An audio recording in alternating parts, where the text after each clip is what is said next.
Hello and welcome to episode 11 of Paths, the podcast about people who have lived unusual lives marked by dramatic change or a sense of living different lives simultaneously. This episode's guest is Dr. Rose Hayden-Smith. Rose worked in marketing in Silicon Valley in the early 1980s when the internet as we know it was in its earliest infancy.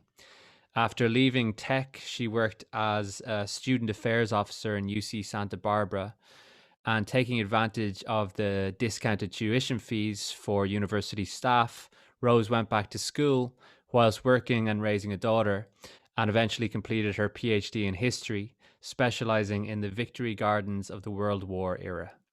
Her expertise in the field of food systems and gardening has brought her all the way to the White House as an invited guest. Join me to hear all about Rose's amazing story. Also, if you are listening to this, you might be interested to hear that for the first time on this podcast, you can watch my chat with Rose on YouTube, and you can watch me trying to do my best auto cue from my laptop right now. Just go to YouTube and search Pat's podcast Donal Gallery, and you'll find it right away. As I said before, one of the things I love about podcasts is the freedom that they allow. And I'm going to see how the experiment of recording interviews on video goes and think about whether or not I want to make it a regular feature. So watch this space or not. If you have an unusual life story or know someone who does, please get in touch with me by email at pathspodcastpeople@gmail.com. So far, listeners have been great about suggesting guests, and I really appreciate it. Also, huge thanks to my friend Ryan Donaldson for becoming a patron recently. Also massively appreciated. Okay, over to Rose. Enjoy. Rose, how's it going? It's going very well. How are you this evening? I'm very well. Thank you so much for joining me on the podcast. And also for joining me in this format on video, which is the first time I've ever done this. And this is episode 11, I think we're on here. So it's a nice experiment to get started on this with your encouragement. You were kind of the one who said, yeah, come on, let's just stop being a sissy and let's just do it on video. And I wanted to give the listeners a little bit of background of how we met online because somebody tweeted, raise your hand if you didn't start in your field until your 30s. And this was just after I'd started this podcast. And I saw that. I was like, oh, shit, there's going to be loads of stories that are really relevant to my podcast in this thread. And I started reading through them. And I was kind of thinking, I think some of these are bots. Like I wasn't too sure about like the characters I was seeing. But you came up, and when I clicked on your account and then started like seeing your website and stuff online, you're very legit, a very fitting person to have on the podcast. And I think, correct me if I'm wrong, did you say in your tweet you said you changed career in your 40s? Did you say? Yeah, I added on a career in my 40s and 50s. I went back and got a couple of degrees in a different field and became a practitioner in that field, and actually didn't finish my doctorate until about 3 months before I turned 50. Right. Okay. Yeah, and I think that's really inspiring for anyone. A big point of this podcast is to go to any listener or now viewer, to say that you needn't ever feel in a rut, and if you feel like a change, you can do it, and you are very much living proof of that. So we're gonna hear all about your story, and I gather in the kind of broadest terms, you, in the earlier part of your working life, you worked in Silicon Valley in marketing and writing for a number of different companies. And then in the later part of your career, the more recent part of your career, you've been an academic focusing particularly in agriculture and gardening, and particularly victory gardens.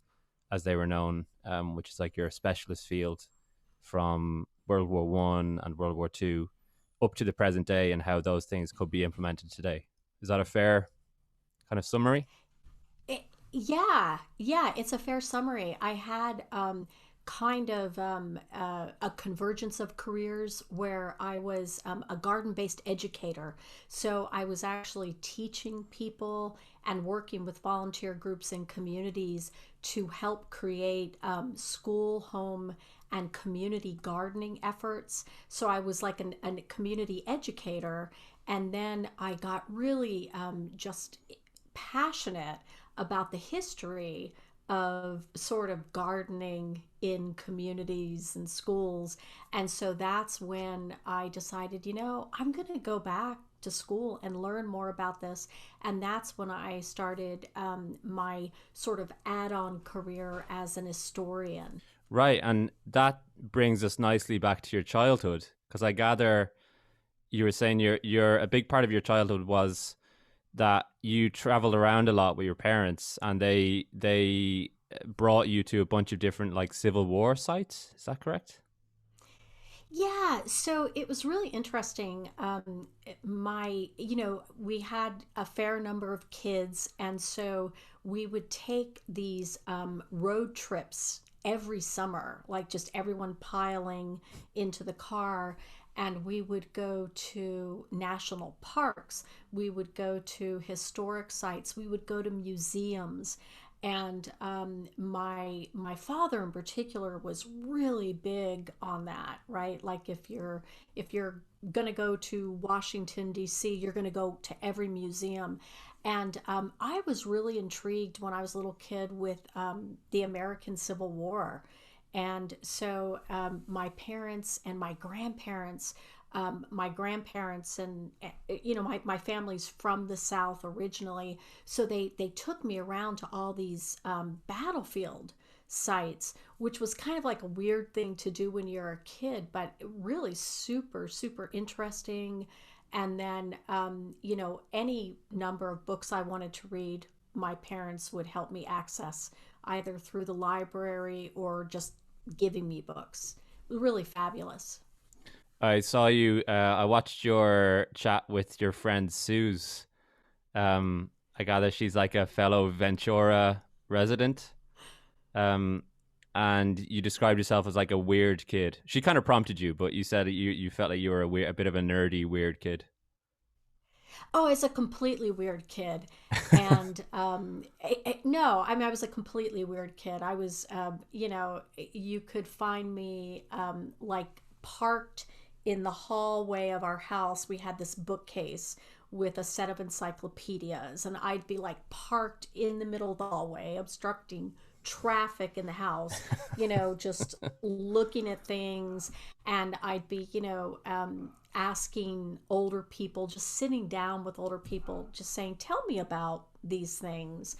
And, just collecting stuff, like huge collector. And I think that's so interesting that you went and looked at that interview with Suze, who's actually one of my best friends. We share a birthday, and we've been friends for many, many years, and she's remarkable. Yeah, well, I got a really nice sense of like the community that you live in, and that's actually something I wanted to touch on early in the interview, because part of what's so interesting to me about your story, you live in California, in Ventura, in California, and as anyone who listens to this podcast, I'm from Dublin and I live in London, and even like even right now visually you can kind of see like it's dark outside here because it's 8 o'clock or thereabouts, and it's noon over there in California, but that's like a nice visual kind of metaphor for the way I would see those two worlds, that California is just such a sunny kind of, I don't know, kind of upbeat and kind of a floating energy about it, and it feels a bit like a different planet um to what I would know. Not that this is like Mordor or anything like that, but it just you know what I mean. That I feel like your experience is just extra interesting to me because California kind of feels like another planet, and I got a little bit of an insight into that. And I remember you said when we talked before that you moved to Ventura in part because your husband said that it had great surf in Ventura. Is that right? Yeah, he was looking for jobs and a job popped up in Oxnard and he's like, "Oh, there's great surf there." So he went and interviewed for the job and got the job and we've been here ever since. But I had been in this area a lot when I was a kid because our family had a little tiny place on the beach about 20 minutes north of where we live right now. And Nice. so moving here actually, in some ways, felt like coming home. And, California is just such an interesting, wonderful place. And my family actually came to California when I was a little kid.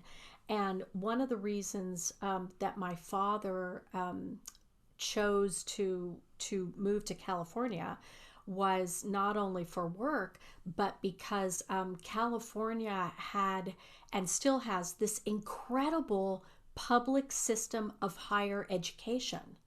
Mm. And that was like huge for my dad, was that any place that is investing in public education like this is going to be a really good place to live in terms of economic engine. And California really is larger than life. I think that if you've never been here, you don't realize how large it is and how diverse it is in terms of ecosystems and in terms of population and cultures. And it's just really a wonderful, exciting place to be, despite all the challenges, right? Because it's a huge Mm. state. I mean, there are 40 million people here. Probably about, I'm guessing, one in every eight Americans lives in this state. Mm. It's one of the biggest economies in the world just by itself, isn't it? Oh yeah, it's like I'm not sure it goes up and down, but I'm guessing it's probably in the top five. Right. Yeah. Um, Yeah, it's amazing. and so, and that's another thing, not just that, talking to you and the stories of California feels like kind of talking to someone on another planet. But I think also it's a very, from what I can tell of it, your life story is a very kind of American story, in the best way possible. Like you've had a lot of great opportunities in your life, and you've worked really hard, and as we're going to find out as we go on, you've had what seems to me like a really kind of rich life.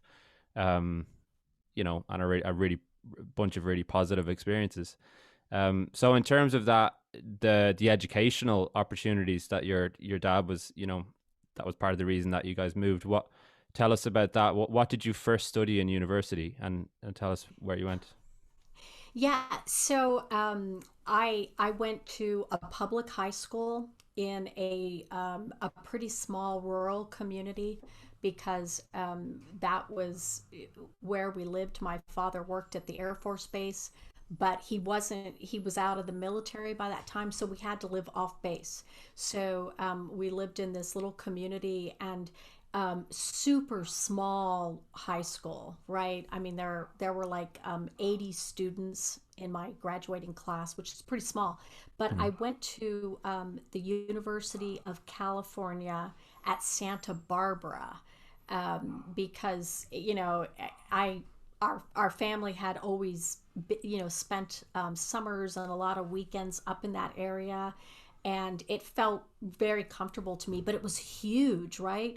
Mm. So I studied my first couple of years. I did mostly general education and communications, but then I switched to English, and most of that was actually kind of like British literature, right?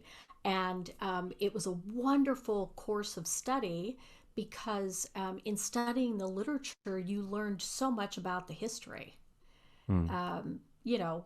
And so I studied at, English and then graduated and actually kind of started working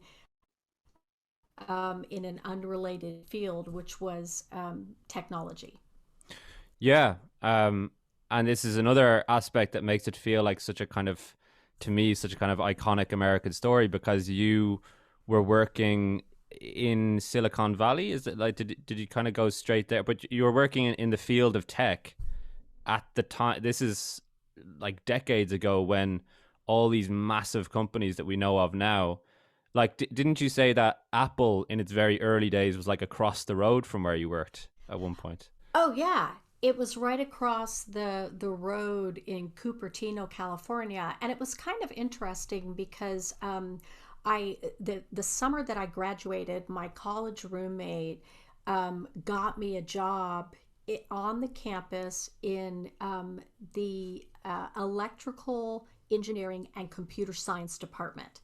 And I worked there for a year. And during that year, I learned a little tiny bit about the Unix operating system. And so then my boyfriend, who's now my husband, decided he was going to go to law school in the Bay Area, up in the Silicon Valley at Santa Clara University.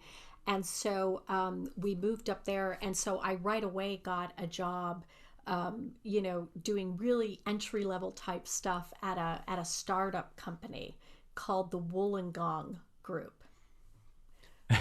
Which was based on an Australian university. They'd come. It's a very Australian sounding word, so that makes sense. Right? Yeah. And yeah, so this was a long time ago. I mean, this was almost 40 years ago. And Right. so there's a really good book um, about the early industry. I think it might be called Fire in the Valley or something like that, that talks a lot about the early years in the Silicon Valley. But basically, all of these startup companies, a lot of them that were doing internet stuff, were basically starting to do commercial applications on the back of the sort of defense ARPANET, and that was, so a lot of those companies like TimeNet and Timeshare were doing that kind of work. So, am I understanding you rightly by saying that? Because I gather the internet kind of emerged out of kind of military use. Is that kind of what you're saying? That Yeah, yeah. you, I mean, it government and military use. right, right. Yeah. So you were literally right there as the internet was kind of being created. You were working in those kind of. Well, I mean, there was definitely work going on in the period before I started, but it was a period where there were a lot of startups, creating applications that and commercial applications, software, things like that that would run on the internet, and so it was really interesting Hmm. place to be. D- Um, if at that time, if somebody told you what the world would be like now and how just totally dominant the internet is in our lives, would that have been bizarre? Like, Well, it would have been really bizarre because, when I think about, my jobs in college, you were using mag cards, right? And putting those things in. And so, when I was in college, I was typing papers, including my, undergraduate sort of thesis on typewriters. I mean, not mhm. computers. I mean, I'm guessing that sort of maybe the first microcomputer was maybe introduced probably right around the time I graduated from college. So yeah, I would not have been able to imagine this sort of changes. I mean, it's hard for me to think back, 12 years ago when I still had a flip phone, Mm. you know. Yeah, the advance in phone technology has been really kind of startling, hasn't it? It it's been amazing. It's Yeah. been absolutely amazing. When I first arrived in London, which was like 10 years ago, I didn't have a smartphone yet. Because, like, not everybody had a smartphone. Most kind of cool kids had smartphones, but I had still had like a shitty little phone. And I remember I was trying to find my way around London, like literally with a map, like a booklet map. And I remember like plotting a journey to a nightclub on a weekend, and I rocked up on my friend Sparks was there, and I like opened this map, and he's like, "Put that away." I was like, "What are you doing?"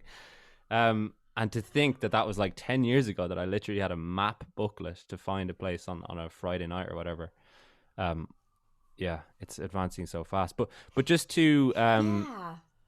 just to focus in on exactly your story, because obviously this podcast kind of concerns largely people's careers, but their lives in general as well. So just what exactly were you doing in this work around this time?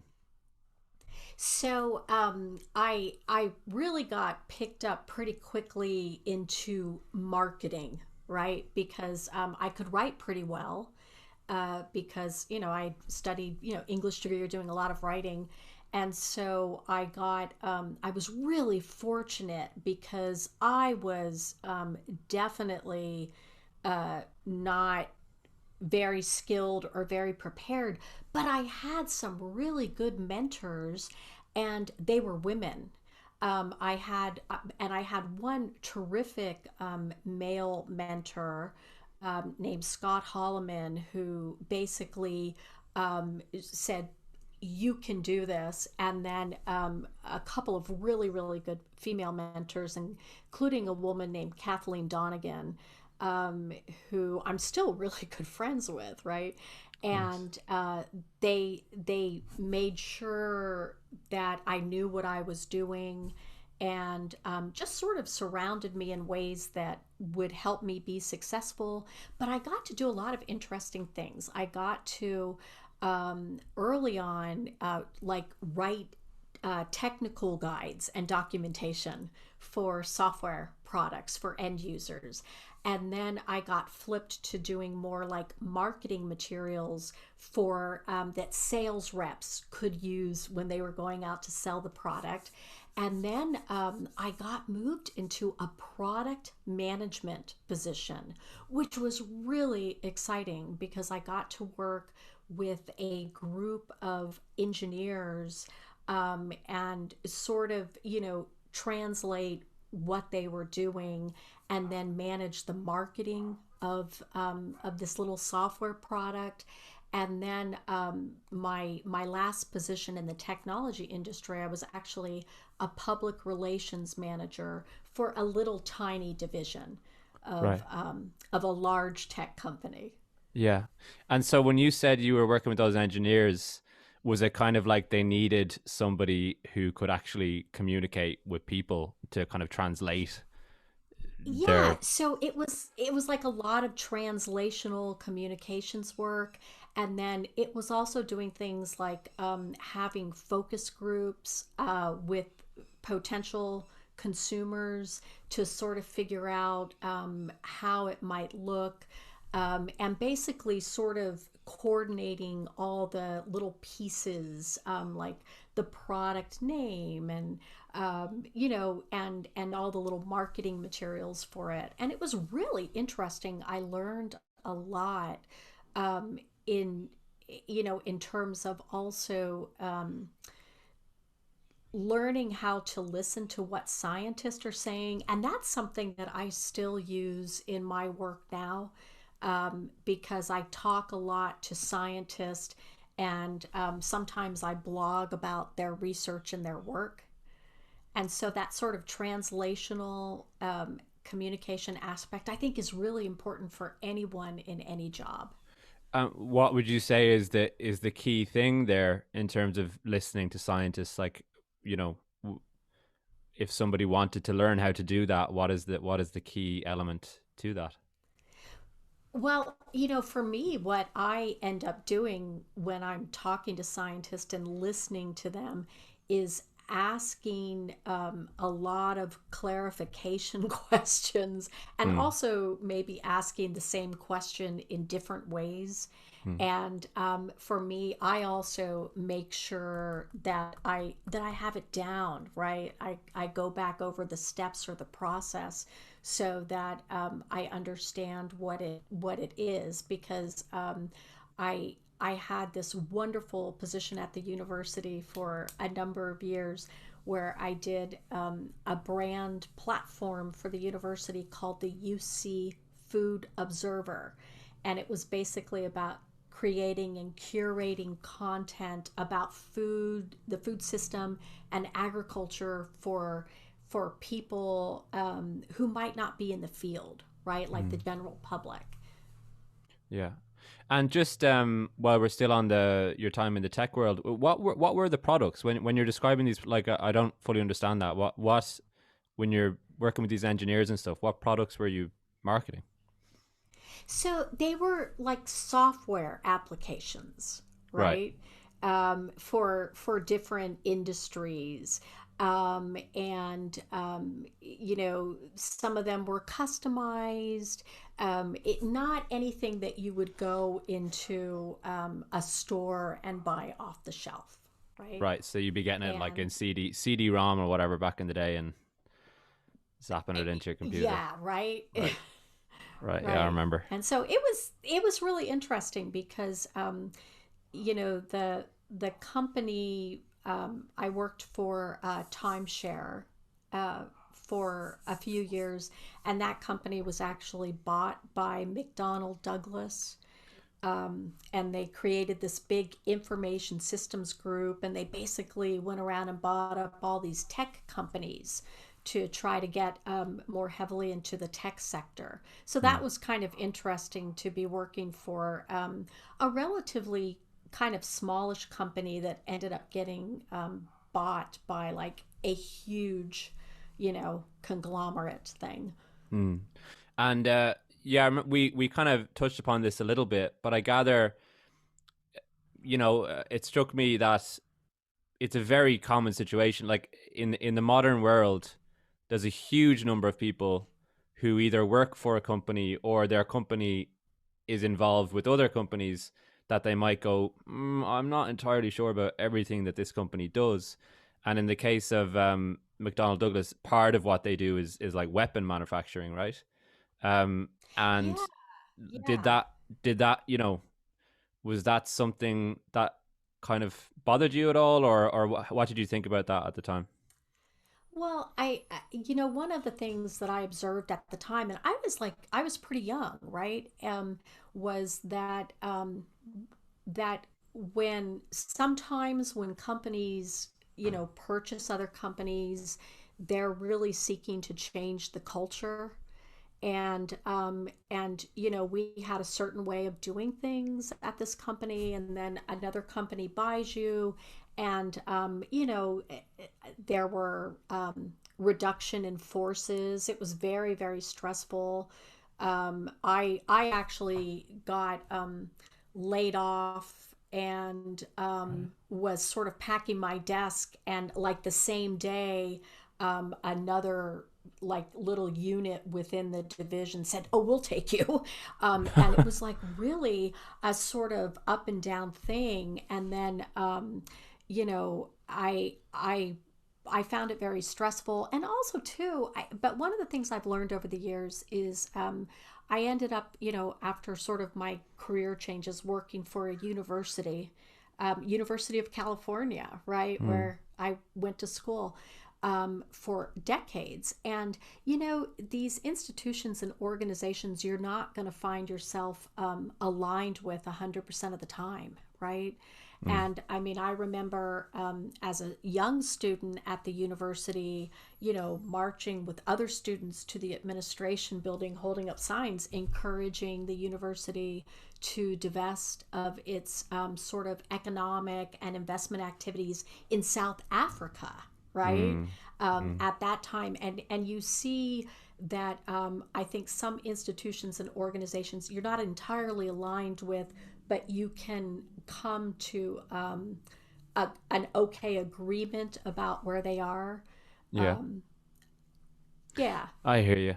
I hear you. I think a lot of people are in that, kind of position, because everything's so yeah. interconnected these days. And just before kind of moving on to your transition out of tech, an interesting character that you came across was Doug Engelbart. Am I pronouncing his name correctly?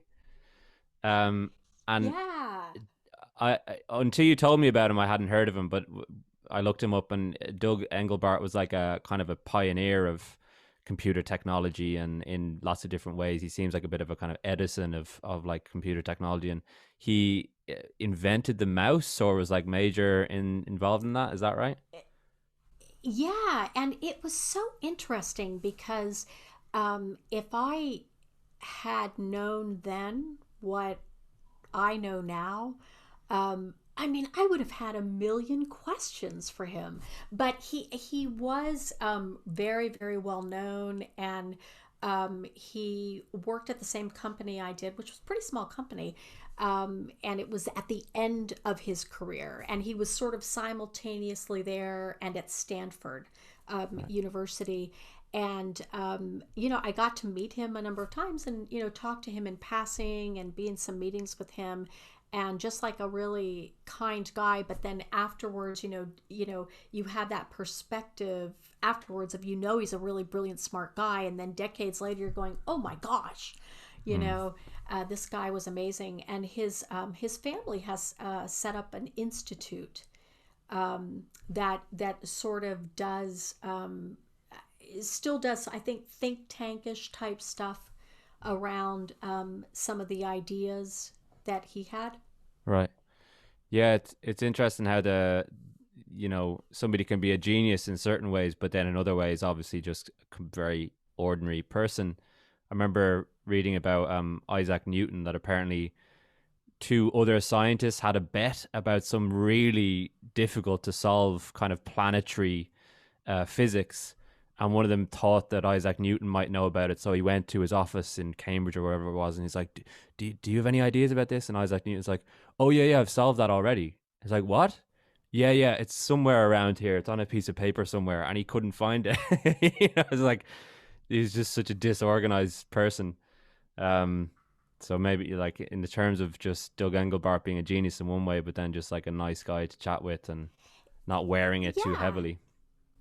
Yeah, and again, just amazing that and I've had that experience at the university where you meet some of the researchers and the scientists, and they're wonderful and they're low key people, and then you go look at their body of research, and you figure out sort of where they are located in the field, and you're like, oh my gosh, Mm. absolutely amazing.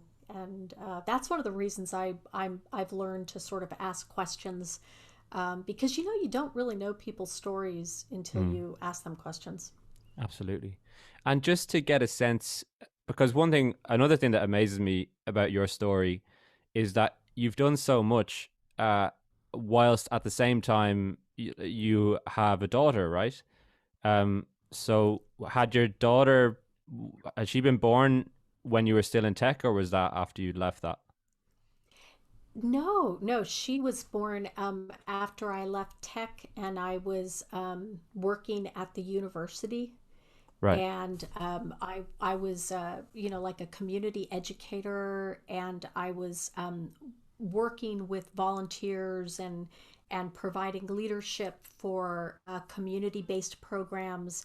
One of them is 4-H, which is in the United States. It's a youth development organization, and it's kind of like Scouts, except it really focuses more on sort of agriculture traditionally and STEM and things like that. And it's actually publicly funded.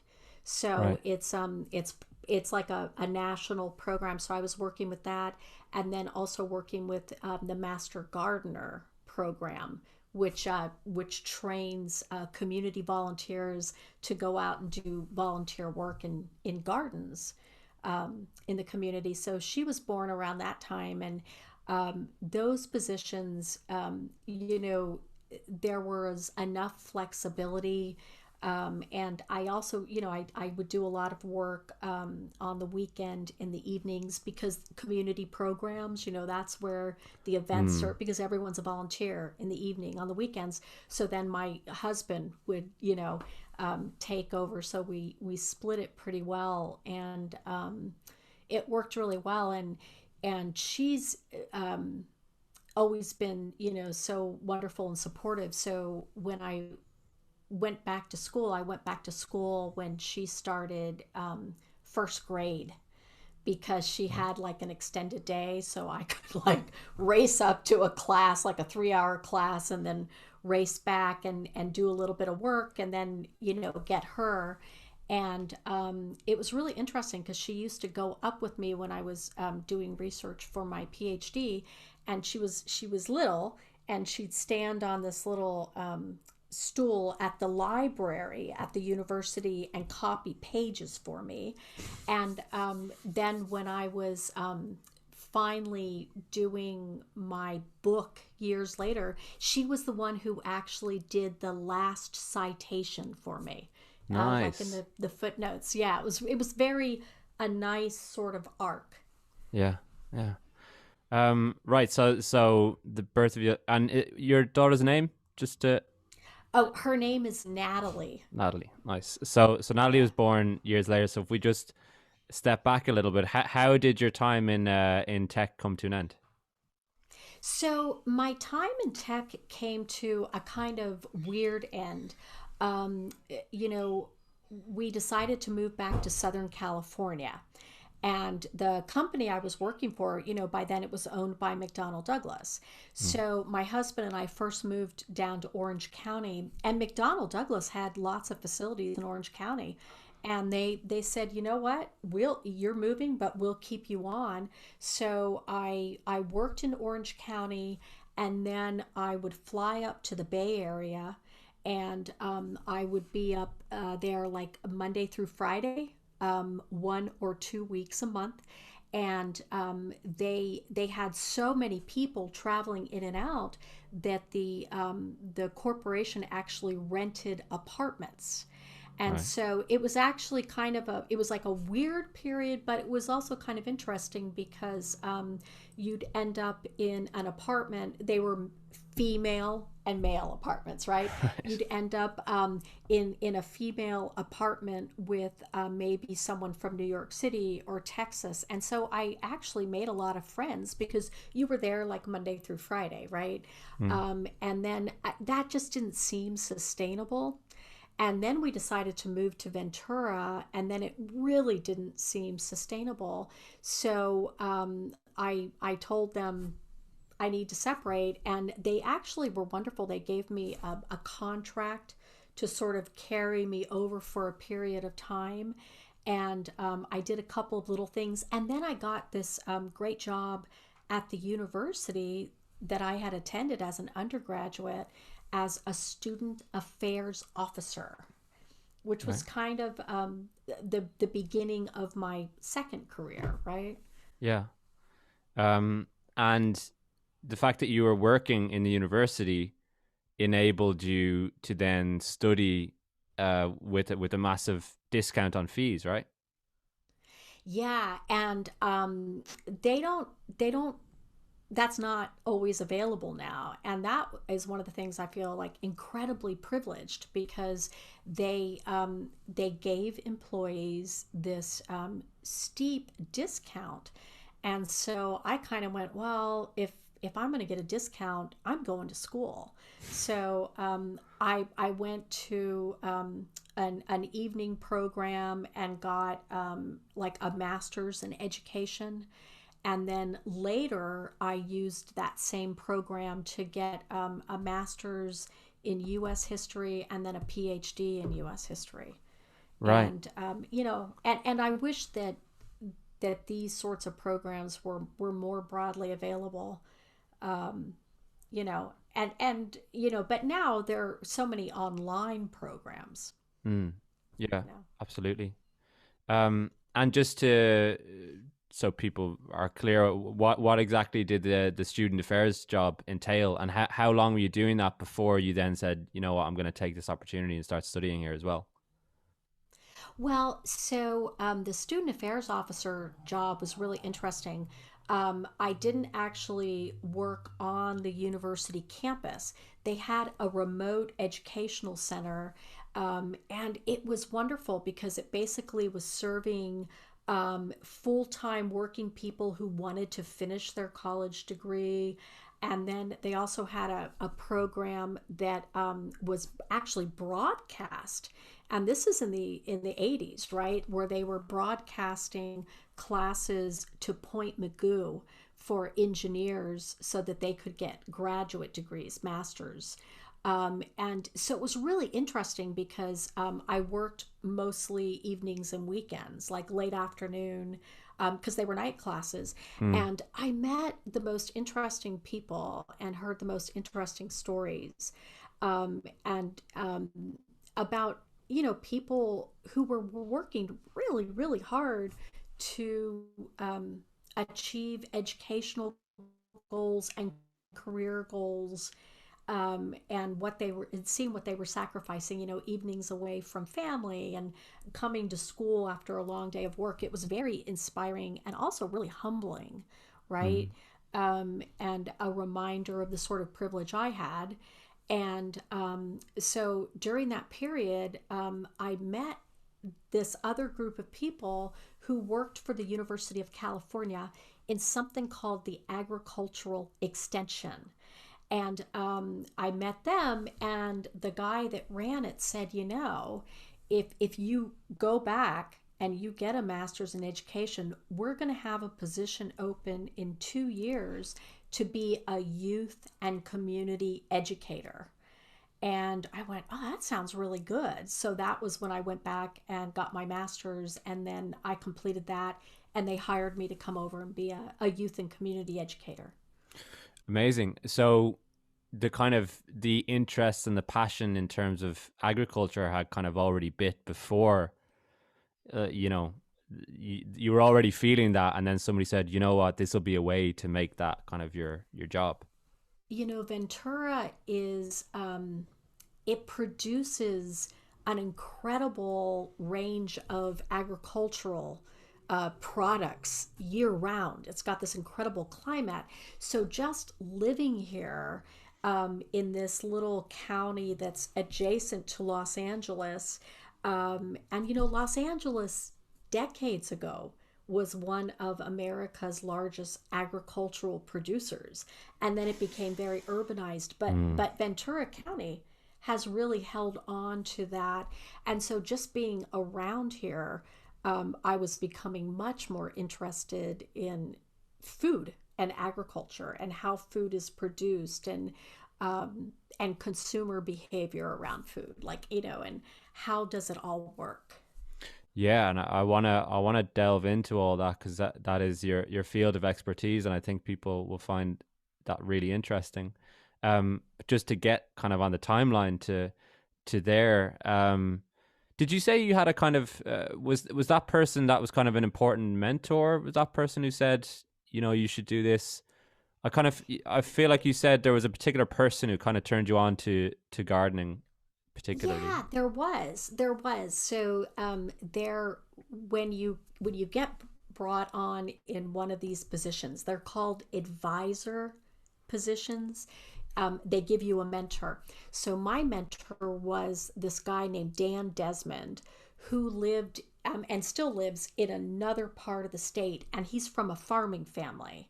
And I mean, I want to say they're like fourth or fifth generation California farmers. But he also was an advisor at the university, had my position in another part of the state.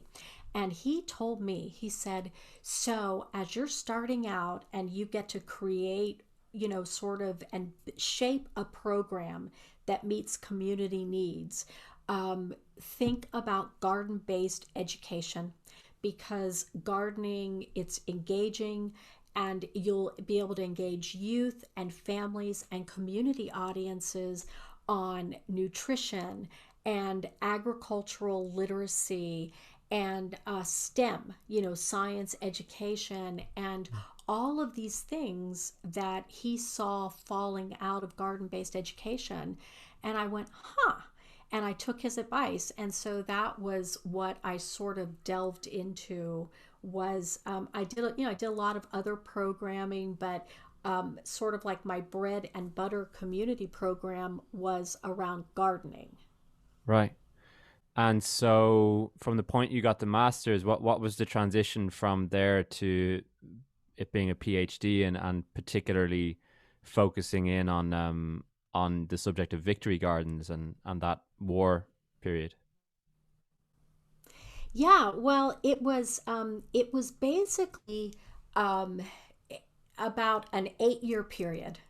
Mm. And I was learning all about gardening and also working with volunteers and doing a lot of programs, work with farm to school, right? Like doing farm to school programs in school cafeterias, working with school teachers to help them incorporate gardening into their curriculum.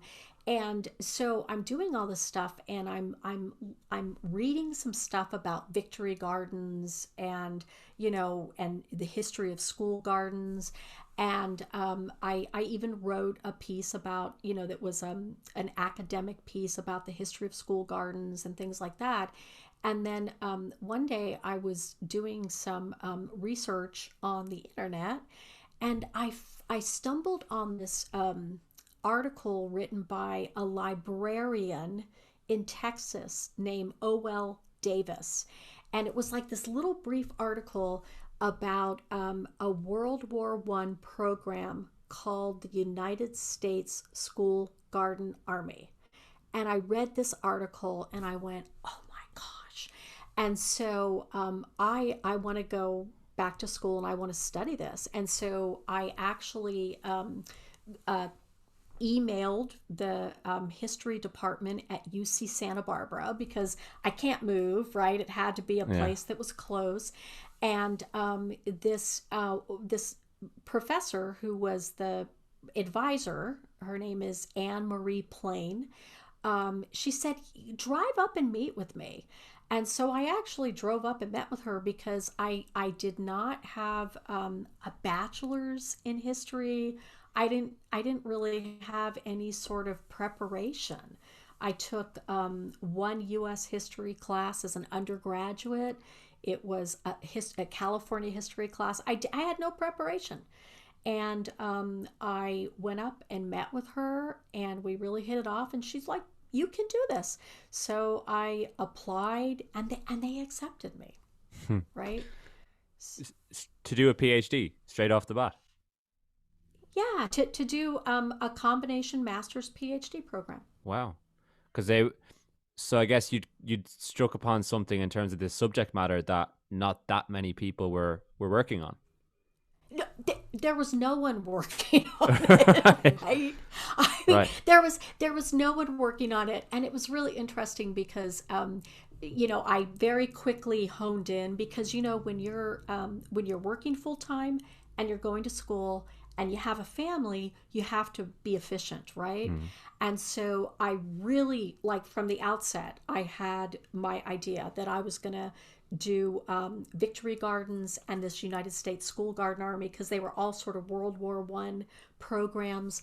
And Anne Marie Plain and my other advisor, Randy Bergstrom, were really helpful to me because basically you had to take these like 2 quarter long writing courses and research, right? And so each one of those research papers I produced sort of became chapters in my book. So they made it as efficient as they could. And then along the way, I learned about a third World War I kind of program thing called the Woman's Land Army. Mm. And so then I said, okay, that's going to be part of it. And that took me kind of down a little research thing about the suffrage movement and women's horticultural schools. And all of this stuff, of course, has its basis in the victory garden stuff. That's all from the UK, right? The United Mm. States modeled those things after the UK programs. So it was like really a wonderful generative period. Yeah.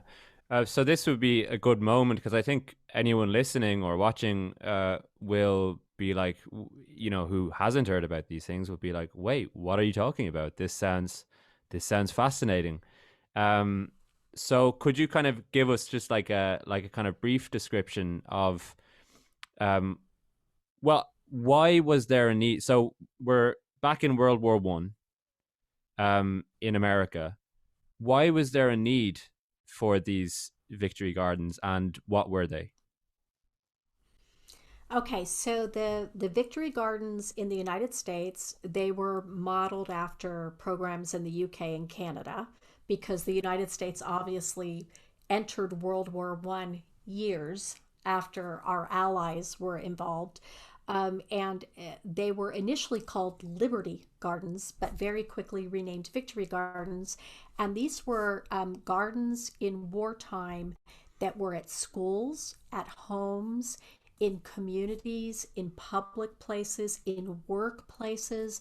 And there were a number of reasons for them.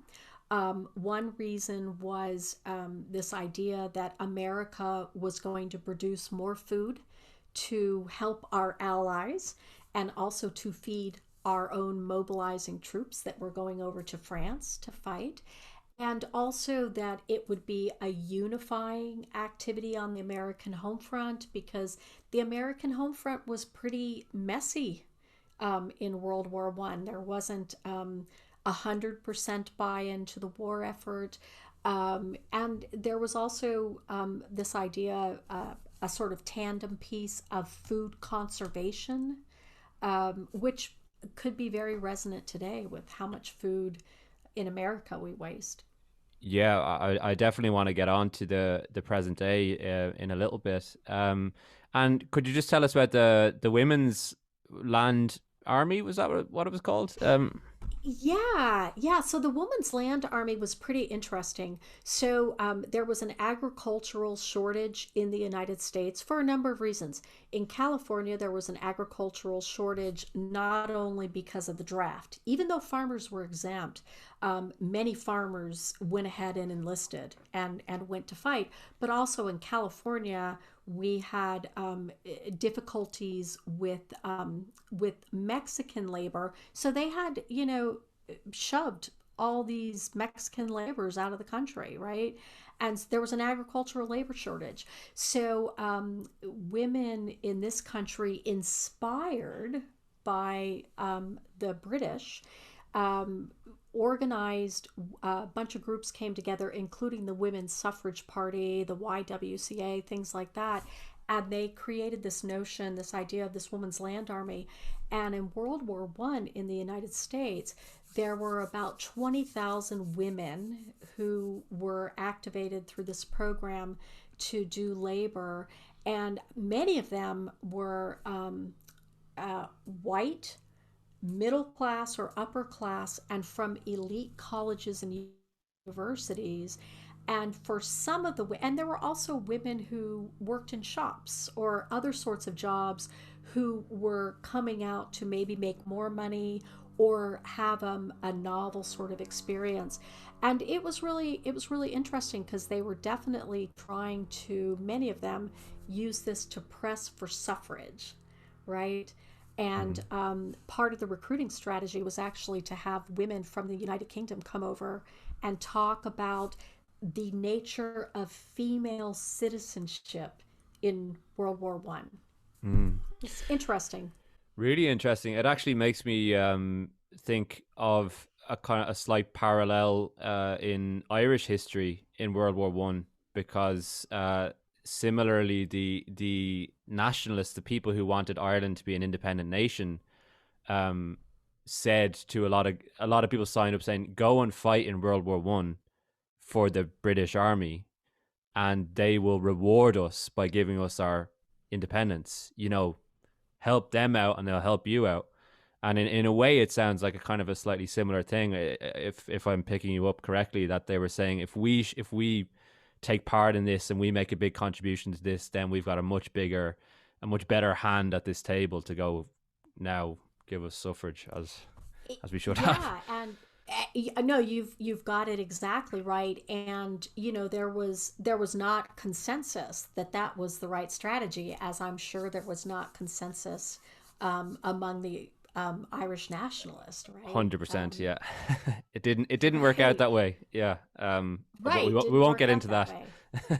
Yeah, uh, but it's really interesting because World War One is not dissimilar to the period we're in right now, and not only because of the pandemic, which doesn't, like then 100 years ago, doesn't have any easy medical therapeutics, but also too, great inequality, lots of political strife, like in America on the home front. At the outset of World War One, it was messy politically, mhm. and just as it is now, and there are a lot of similarities, I think. Yeah, just you mentioned about the Mexicans being shoved out of the country. Was that sounds so illogical when you're losing all these men to go off and fight in a war? Was that some kind of anti-immigrant thing going on? Well, and it wasn't like the whole country, but there was a huge anti-immigrant thing around the time of World War One. But I'm thinking, particularly in California, that there was just tension around migrant labor in World War One, as there has been at other periods. But the U.S. in a larger sense prior to World War One was having you know, conflict with Mexico Mhm. around borders, right? Okay. And I also think too, one of the things about these gardening efforts in World War One is they tried to be inclusive to a certain point, and they actually published the posters in a lot of different languages because there were a lot of immigrants in America at the outset of World War One, and part of the idea of this gardening was as a unifying activity for Mm. the diversity of people living in the country. Yeah, actually, you touched upon the posters there, and that'd be just a nice thing to talk about because I know that's part of your research, and it's a really cool part of that era. And I've watched videos that I watched a video that like you made for kids, and I thought this is brilliant. This is like my speed, and I you show a bunch of the posters, and there there's some fascinating phrases used, like what was it? Something along the lines of food are munitions. There's like a huge Oh, comparison between food is ammunition and all this kind of stuff, like completely combining the language of agriculture with the language of war, which is, and then like lots of lovely images, like as you say in those videos, like there was brilliant artists at the time who were making these posters. yeah. So that poster is probably my favorite World War One poster. And the title of it is Food is Ammunition, Don't Waste It. And the poster in the foreground, as you remember, it's got a basket of fruits and vegetables, and they're lush, and they're in the foreground.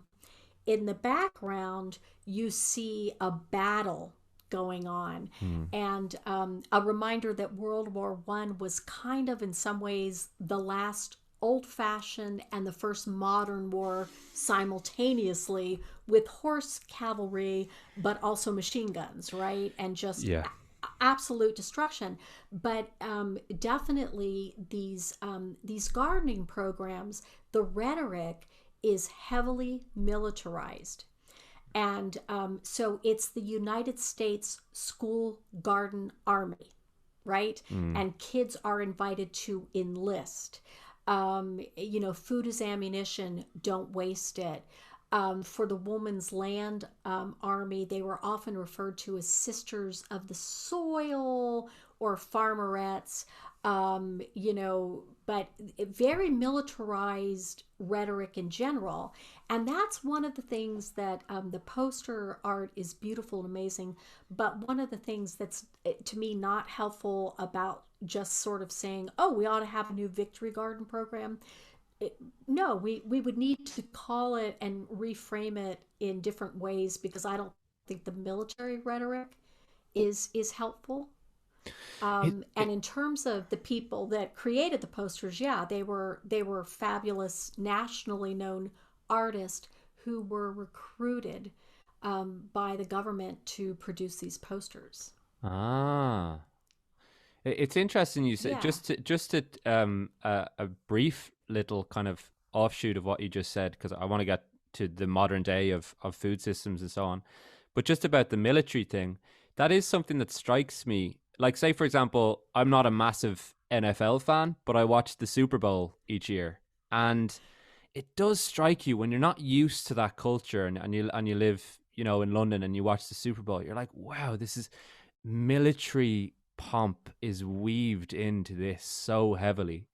And I've spent a little bit of time in America. I gather that is just a huge part of the culture, which you don't feel as much in my experience of countries in Europe. Not that it's totally absent here, but yeah, I understand what you're saying, that if they were to do a modern version of this, you wouldn't be too comfortable with that.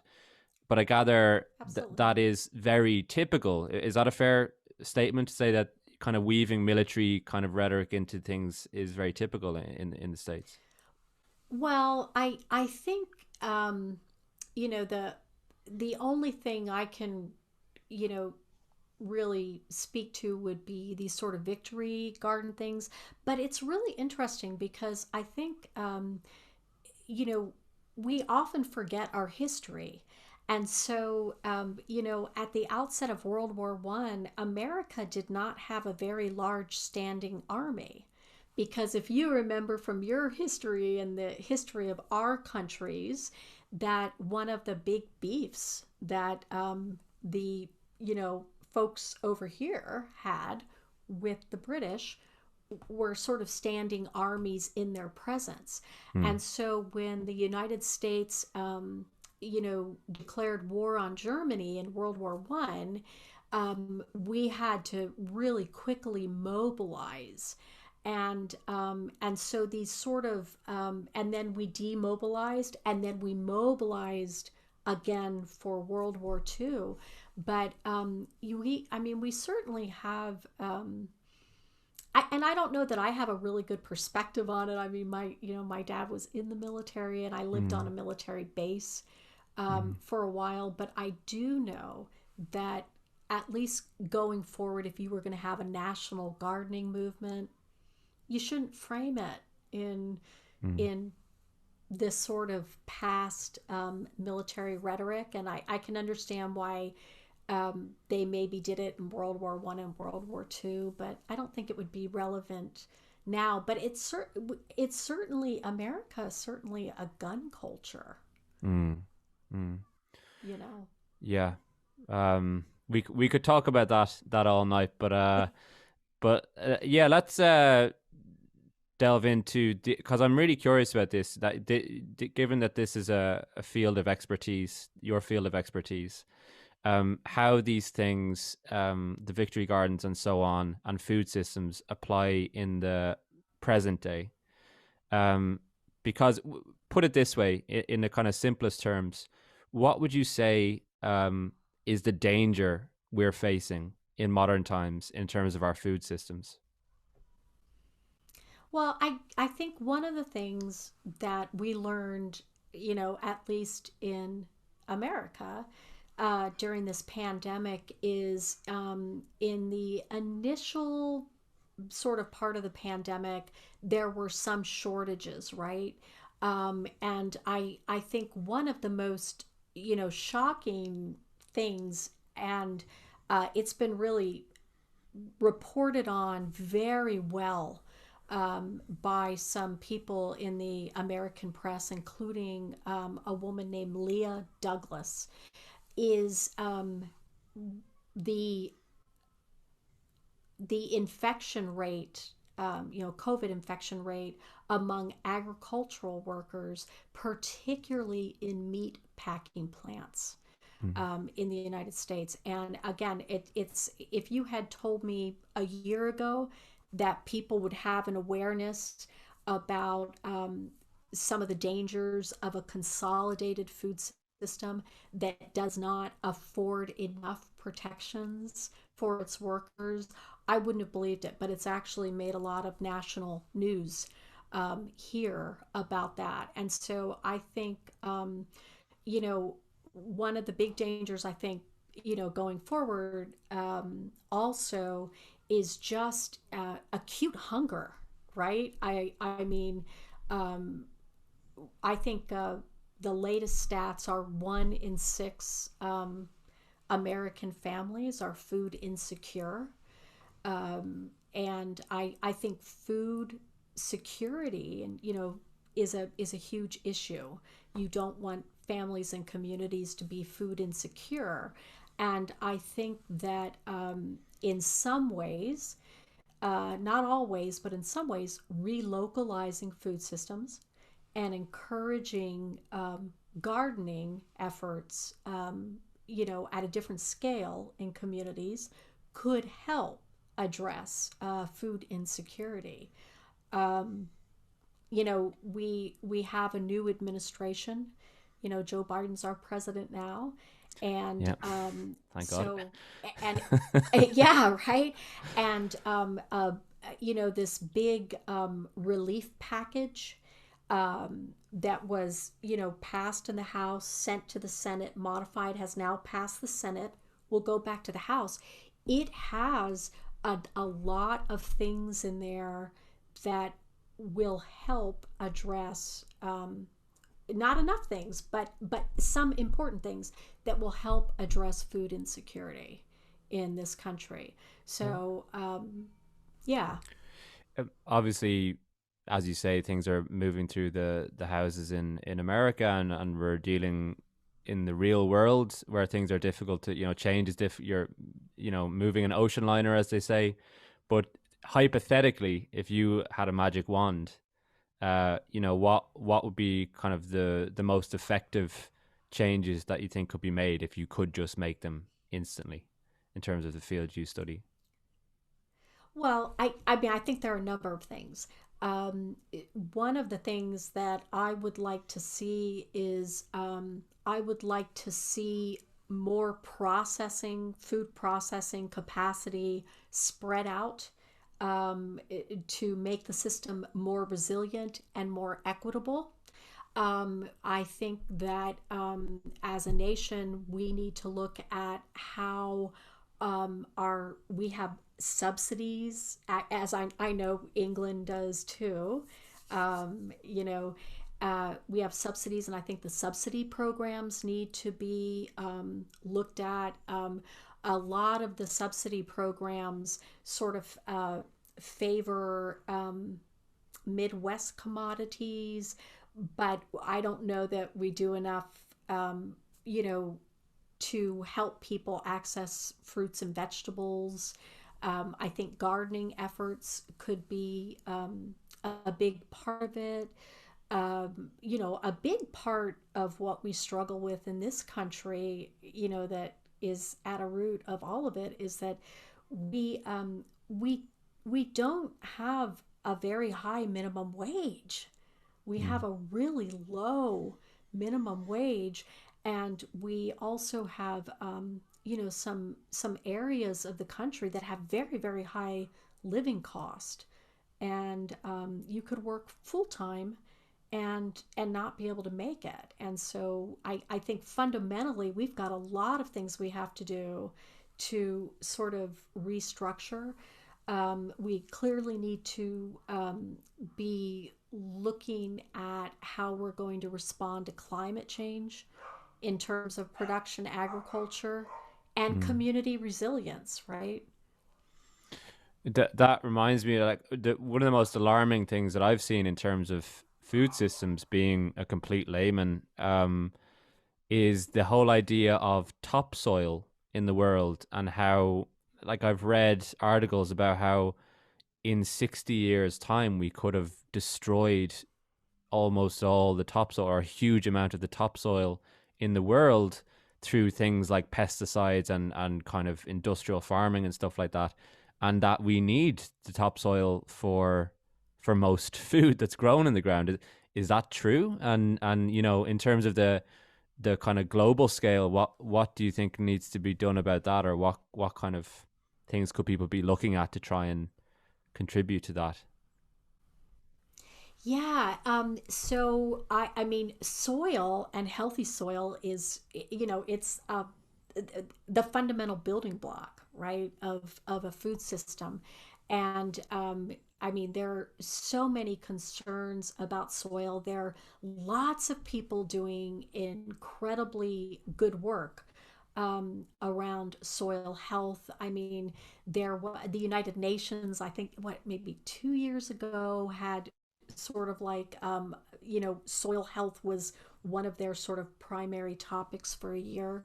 And it, you know what what I think you should do is, I think that you should talk to Jeff Mitchell, who's one of my University of California colleagues, who has been working in areas like no-till and cover cropping and things like that, and is like a, you know knows all about production agriculture and the soil science. Okay. But I think it's really a concern, and there are definitely agricultural and production practices that can do more to promote and help. And another person whose work I admire, um, who's hyper local in my community, is a farmer named Chris Sayer, who's doing a lot of things like cover cropping in his orchards, and writing about what he's achieving through that. Better water retention, less soil erosion, healthier soil, fewer weeds, fewer sort of invasive pests like bad bugs and things like that. So there are Right. lots of things that can be gained. Right. So you sound kind of optimistic. I know you say, like, on your website, in your bio about yourself, you kind of end by saying that you're most importantly an optimist. So it sounds like you're optimistic. is that is that correct? About, I Well, know I, we're I mean, facing big challenges. I mean, we're facing huge challenges, and I think more days than not, I'm optimistic, because I think in this pandemic has been so terrible. But what I'm also seeing and hearing from people is that a lot of things that have been surrounding us that haven't been good have sort of emerged. And I think a lot more people are seeing the challenges clearly. And I would also say, too, that it's an opportunity to reset things in really important ways, right? Mm. Everything from how we work and how we consume, and a resetting. A lot of the people that I'm talking with, we're starting to have these conversations about what has been the silver lining of the pandemic, and what are we going to carry forward. And I'm just hearing really interesting things from people about the pandemic, helping them understand what their values are, and like a big, oh my gosh, Mm. right? Mm. So I'm pretty optimistic. Great. Yeah, I completely agree. It's been one of the silver linings of this period. I certainly think it's been a good time for reflection, and because there's so many less distractions in terms of social distractions and so on. It's given everyone a chance, if they wanted to kind of read and listen to Right. things, and And yeah. and here's what I would also, you know, remind people about is, in these periods where we've had these just horrible sort of global experiences, the Black Death and all that period, World War I, other periods of great upheaval, they have also been followed by periods of enormous creativity and reinvention. Mm. And so, one of the insights that I've gained as someone who, studies sort of like the first half of the U.S. century, is I never understood the 20s. I kind of went, wow, wildly creative art, literature, music, lots of, positive um, trouble, right? Good trouble, like John Lewis would say. Lots of bad stuff too. Lots of Mm, bad stuff, but like a pent up burst, right, of mm. creativity. And I think that's what we might be going into, right? Yeah. Hopefully. To be even on just a really kind of local level, I see that just in terms of creativity, like yesterday, a friend of mine who had been a musician already, in fairness, but he seems like he's particularly fired up right now. And he just released a song yesterday, and he released this amazing video, actually with lots of like vintage footage from America. And it's amazing. Like, I genuinely really love it. And I'm not just being nice as his friend saying that. And like, my brother has started writing songs, which he'd never done before. And even this, for me making this podcast as an example, I think even while we're still in kind of lockdown times and stuff, the creativity is already starting. So I think that is really exciting.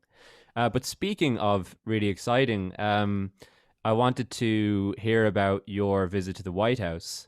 Um, I gather you in the term of Obama, you got to visit the garden in the White House, and I was wondering, could you tell us how did that come about, and why were you kind of particularly chosen, and I gather as part of a group, or why were you chosen, and also can you tell us a bit about the garden and the initiative?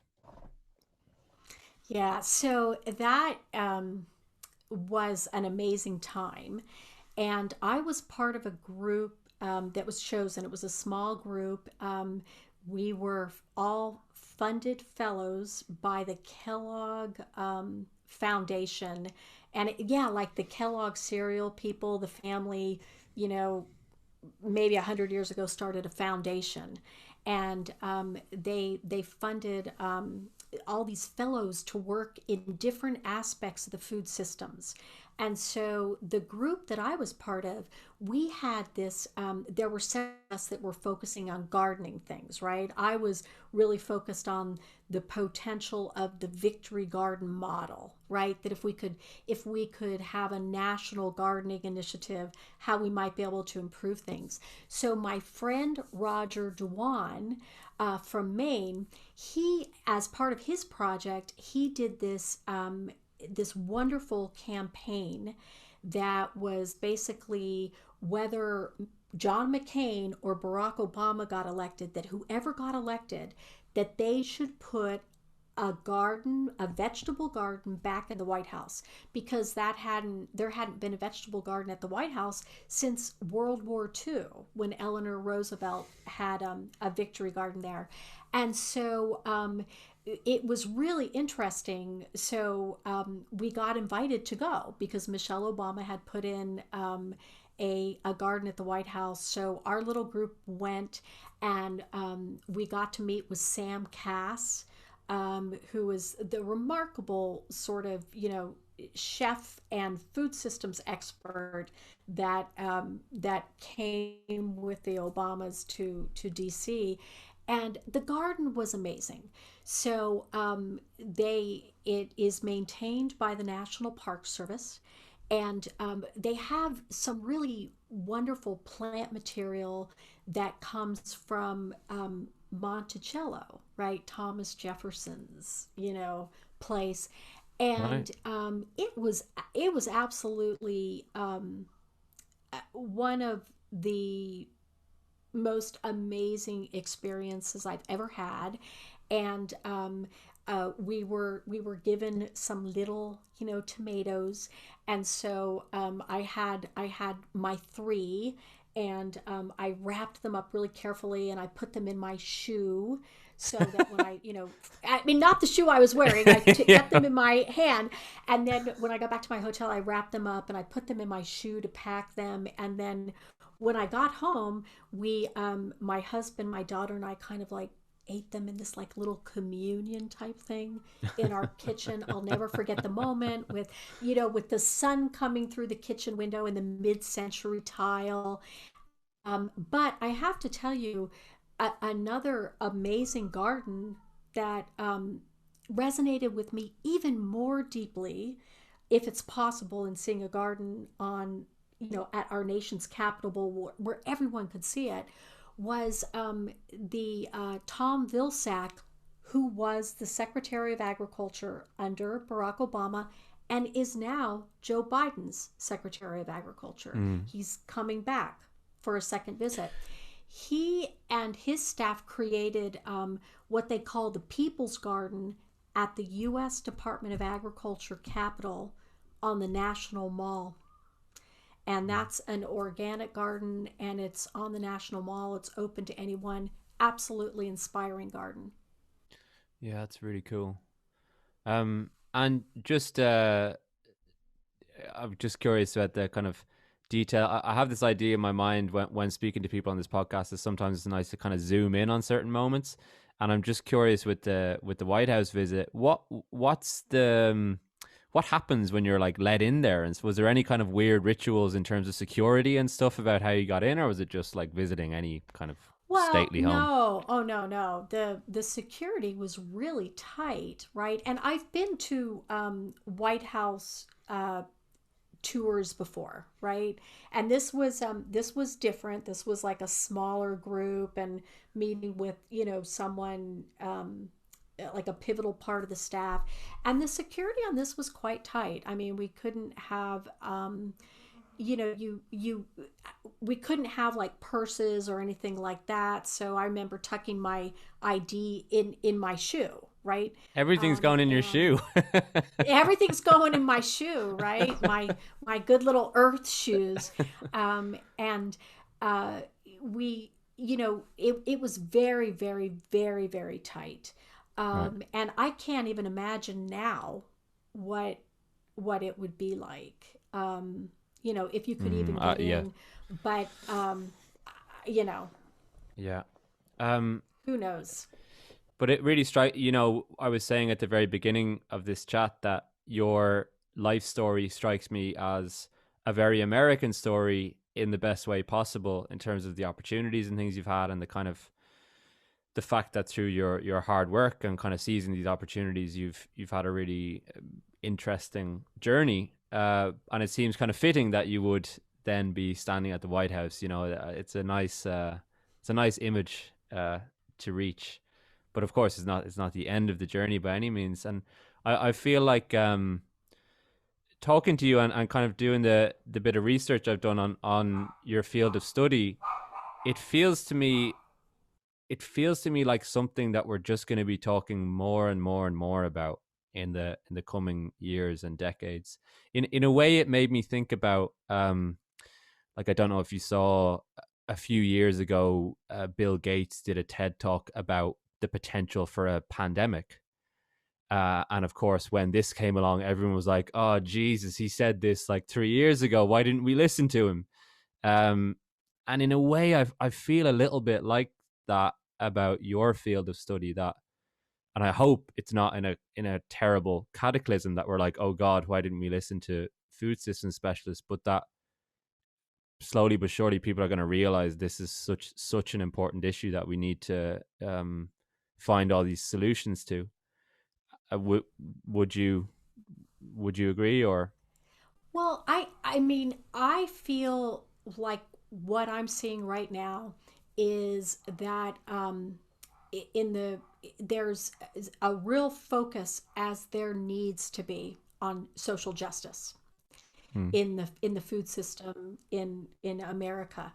And I am seeing so much creative work, and the field is populated by immensely talented young people who I think are going to really have I think there's a real potential for transformation, because I think people have seen these things and awareness, right? And it's so interesting that you reference the Bill Gates thing, because I read all the pandemic-y stuff, and I have for years and years, because part of World War I was a pandemic. And so John Barry's book, The Great Influenza, is a fantastic read. And John Barry actually um, has is a incredible author, historian, but also has done a lot of consulting work for the U.S. government on sort of pandemic stuff, right? And I mean, I remember when hearing these first reports, and I read people like Laurie Garrett, and who's a fantastic science journalist, right?